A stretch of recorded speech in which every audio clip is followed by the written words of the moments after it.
Nah, guys, kembali lagi di channel Apresitorus, di mana channel ini akan memberikan diri kamu suatu informasi baik dari pekerjaan, asmara, keuangan, serta kehidupan diri kamu secara general. Sebelum saya memberikan suatu informasi dari berbagai aspek yang barusan saya katakan tadi, saya juga mengingatkan kepada teman-teman, informasi yang saya berikan terhadap diri kamu bukan suatu acuan atau suatu keputusan untuk kamu ambil dan untuk kamu terima. Saya hanya bisa memberikan diri kamu suatu informasi berdasarkan kartu yang saya pegang ini. Diri kamu hanya bisa berencana terhadap kehidupan kamu, akan tetapi di balik dari informasi dan perencanaan tersebut, lagi-lagi yang menentukan adalah Sang Pencipta. Sebelum saya mengambil satu persatu kartu yang saya pegang ini secara acak, saya juga mengingatkan kepada teman-teman, apabila ketemu dengan channel saya, agar menekan tombol subscribe-nya dan menyalakan loncengnya supaya next video saya lebih semangat untuk memberikan suatu informasi baik terhadap kondisi energi kamu, manusia yang selama ini kamu prioritaskan, serta pihak ketiganya.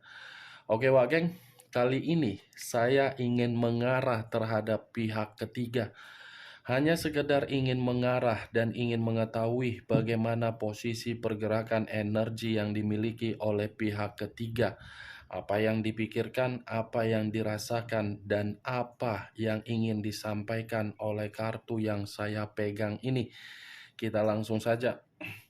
Saya akan mengambil beberapa kartu, di mana kartu yang akan saya ambil nanti bisa saja bersifat resonate, bisa saja tidak bersifat resonate. Semuanya saya kembalikan terhadap pola pemikiran kamu, semuanya saya kembalikan terhadap situasi energi yang kamu miliki untuk saat ini.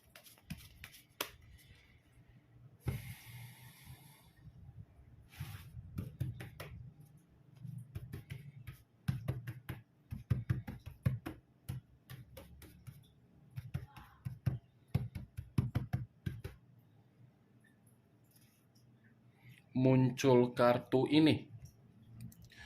Sekali lagi saya mengatakan, muncul kartu yang saya pegang ini. Di mana kemunculan kartu yang saya pegang ini seperti memberikan suatu isyarat atau gambaran, yang dimana gambaran tersebut lebih mendominasi terhadap kondisi keuangan. Kondisi keuangan yang bisa saja saya mengategorikan hal positif dan hal negatif.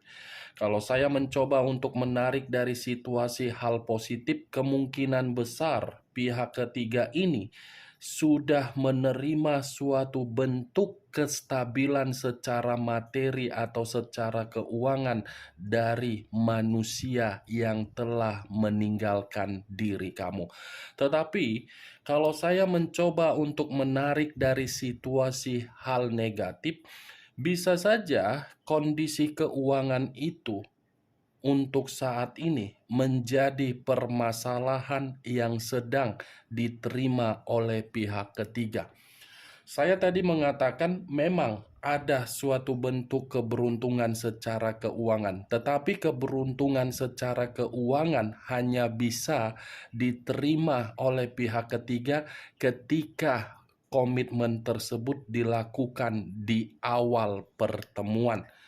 Keberuntungan keuangan itu bukan menjamin pihak ketiga untuk saat ini menerima sesuai dengan keinginan dia kembali. Muncul unsur air, berlambangkan 3 zodiak, Pisces, Cancer, dan Scorpio.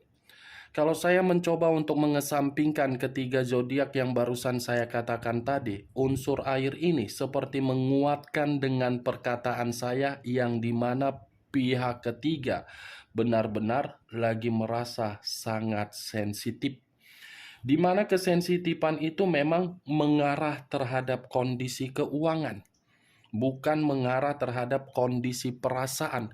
Kalaupun saya mengatakan kondisi perasaan yang dimiliki oleh pihak ketiga merasa sangat sensitif, ya karena bisa saja manusia itu tidak memberikan suatu kestabilan secara keuangan. Mungkin kondisi keuangan manusia itu lagi berantakan. Muncul kartu Queen of Pentacles.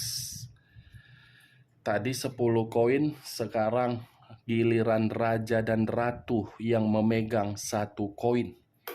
Kalau saya mencoba untuk menarik kata koin yang barusan saya katakan, koin ini seperti mengatakan pihak ketiga tidak lagi menerima yang namanya suatu kebebasan secara keuangan.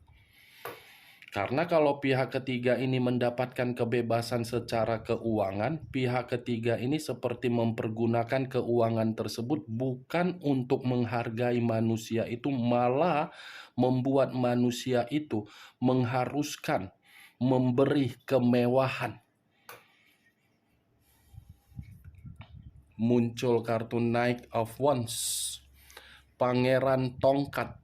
Kalau saya mencoba untuk menarik kata tongkat, tongkat ini seperti memberikan suatu gambaran, lagi-lagi antara manusia itu dengan pihak ketiga. Sepertinya lagi ada suatu bentuk pertengkaran, tetapi pertengkaran ini bukan terlalu lebih mendominasi terhadap kondisi perasaan, melainkan kondisi keuangan. Kenapa keuangan? Kartu pertama sudah terdiri dari 10 koin.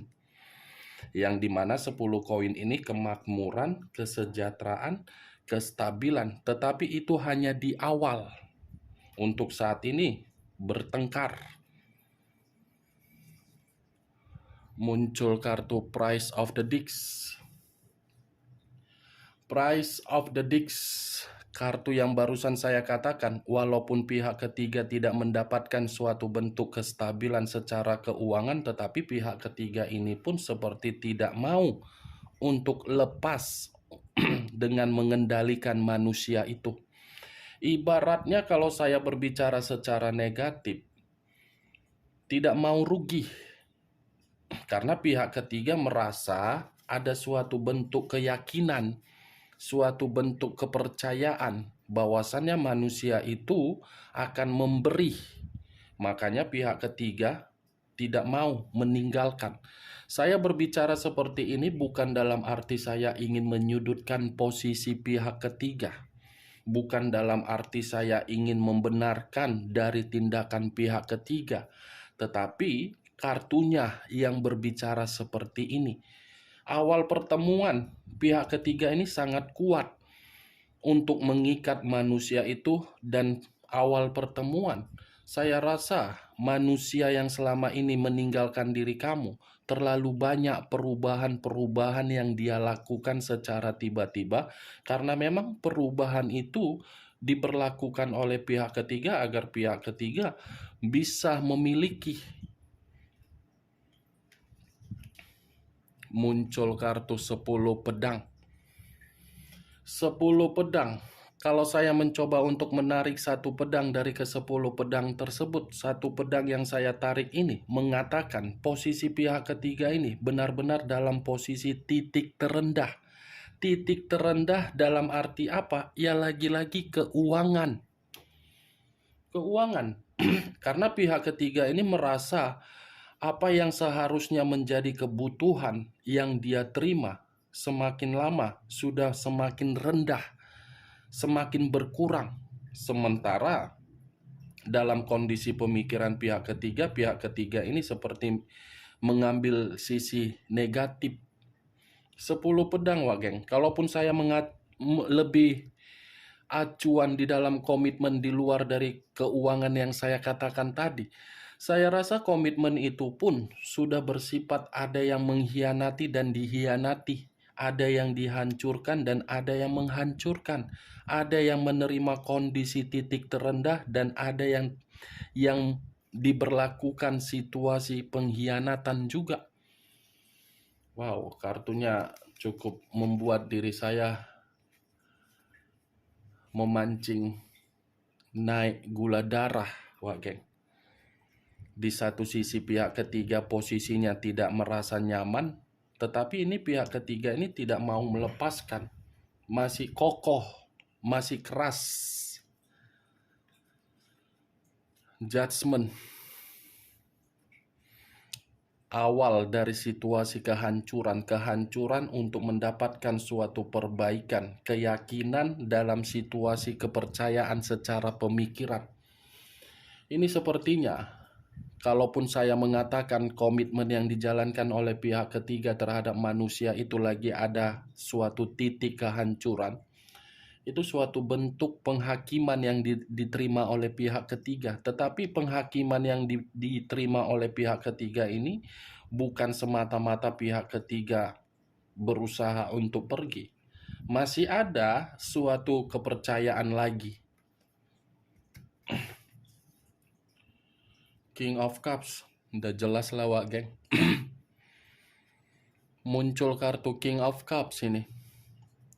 Kalau saya satukan terhadap kemunculan 10 pedang, sementara 10 pedang ini pengkhianatan, disatukan dengan King of Cups, ternyata manusia itu sengaja membatasi kondisi keuangan yang diterima oleh pihak ketiga karena memang manusia itu seperti mencoba untuk belajar dari situasi pengalaman yang diberikan oleh pihak ketiga.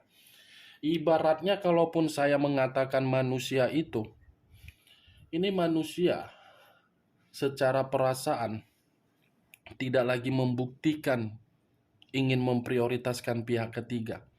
Bisa saja manusia itu memiliki orang lain karena ada perasaan yang sedang bermain di dalam komitmen tersebut. Dan saya tidak bisa memastikan perasaan mana ini yang bermain. Dan saya pun kalau mengatakan pihak ketiga yang mengkhianati bisa saja karena pihak ketiga sudah paham situasi komitmen yang dia jalankan kepada manusia itu tidak lagi memberikan kestabilan. Bisa saja Wak geng.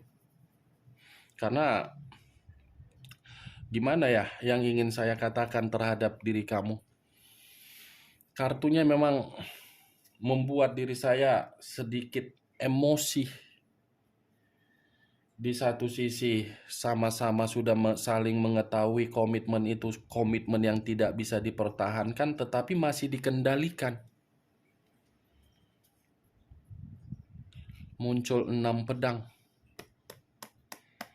6 pedang. Kalau saya mencoba untuk menarik satu pedang dari ke-6 pedang yang barusan saya katakan, satu pedang yang saya tarik ini membuktikan komitmen itu sudah menerima bentuk kekecewaan. Bentuk kekecewaan 45% dari perasaan, 55% dari bentuk keuangan. The Magician. The Magician, kartu yang selama ini saya kategorikan sebagai kartu pesulap. Pesulap dalam arti apa? Komitmen itu sudah saling meliciki. Komitmen itu sudah tidak lagi memberikan manfaat. Komitmen itu sudah tidak lagi memberikan suatu kesetiaan. Komitmen itu sudah tidak lagi memberikan suatu kemurnian, melainkan memberikan situasi eksperimen. Ini sama-sama bereksperimen, Wak geng.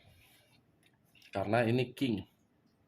Bisa manusia itu yang bereksperimen dan bisa pihak ketiga bereksperimen. Saya berbicara seperti ini bukan dalam arti energinya 100% dari pihak ketiga. Bisa tertukar. Manusia itu yang bisa merasakan dan pihak ketiga pun bisa merasakan. Queen of Wands. Raja atau ratu yang memegang satu tongkat.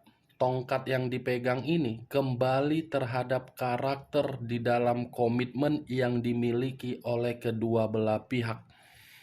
Di mana karakter tersebut seperti apa ya? Sudah bersifat beban. Bersifat kondisi yang dipaksa.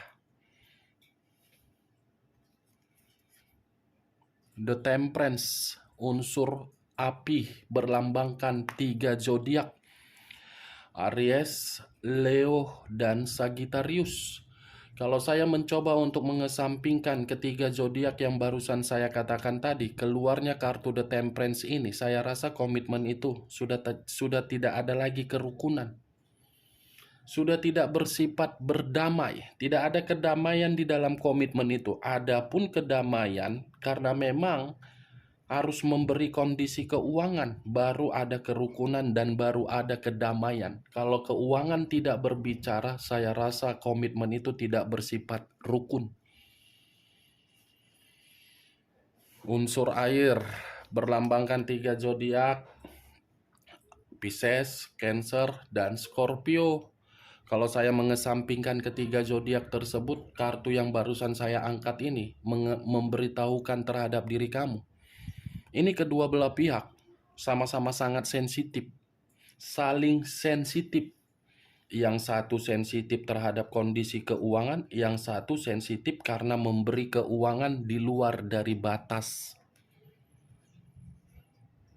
The Hermit, unsur tanah berlambangkan 3 zodiak, Capricorn, Taurus, dan Virgo. Kalau saya mencoba mengesampingkan ketiga zodiak tersebut, komitmen itu tidak lagi memberikan ketenangan terhadap manusia yang meninggalkan diri kamu. Komitmen itu memberikan keterpurukan sama pihak ketiga, karena komitmen itu lagi-lagi berbicara secara keuangan. Bisa saya pastikan ini manusia seperti baru menyadari ternyata komitmen yang dia jalankan kepada pihak ketiganya hanya membuat diri dia ini menerima ketidakstabilan di dalam kehidupan dia. Dan saya rasa, kalaupun saya kembali terhadap pergerakan energi pihak ketiga, ini pihak ketiga ini benar-benar lagi merasa khawatir dan ketakutan dan sedang berhati-hati, dan ada yang sedang diwaspadai oleh pihak ketiga sepertinya, Wak Geng. Muncul kartu Price of Cups. Price of Cups, kartu ini berbicara secara batin. Batin yang dimiliki oleh salah satu pihak dari kedua belah pihak sudah benar-benar sangat menyesal dan putus asa ketika melihat komitmen itu sampai saat ini masih dijalankan. Saya hanya bisa mengatakan batin salah satu pihak dari kedua belah pihak. Saya tidak bisa mengatakan batin ini apakah lebih mendominasi 100% dari pihak ketiga atau manusia, itu tidak bisa. Salah satu pihak, Wak Geng. Bagaimana, Wak Geng, dari apa yang barusan saya katakan tadi? Apakah bisa masuk secara logika kamu atau tidak? Ya, kalau menurut diri kamu bisa masuk secara logika kamu, silakan angkat. Tetapi kalau menurut diri kamu tidak bisa masuk secara logika kamu, tidak usah kamu angkat. Anggap perkataan saya ini suatu perkataan yang mengarah terhadap gibahan yang tidak berfaedah, gibahan yang tidak berkualitas. Setidaknya kamu mengetahui perjalanan komitmen yang dilakukan pihak ketiga terhadap manusia itu dalam posisi hancur, tetapi masih dikendalikan karena memang ada keyakinan ke depannya menerima kestabilan materi kembali. Oke, Wak Geng, hanya itu yang bisa saya berikan informasinya terhadap diri kamu ketika saya mengarah terhadap pihak ketiga. Tetapi sebelum saya menutup perkataan saya, sekali lagi saya mengingatkan, saya tidak memberikan diri kamu suatu sugesti agar sugesti saya itu bermain di dalam pemikiran kamu. Semua kembali terhadap pola pemikiran kamu untuk menanggapi dan menyikapi perkataan saya tersebut. Yang positif ambil, yang negatif buang. Sekian dulu informasinya. Salam kartu tarot, salam zodiak.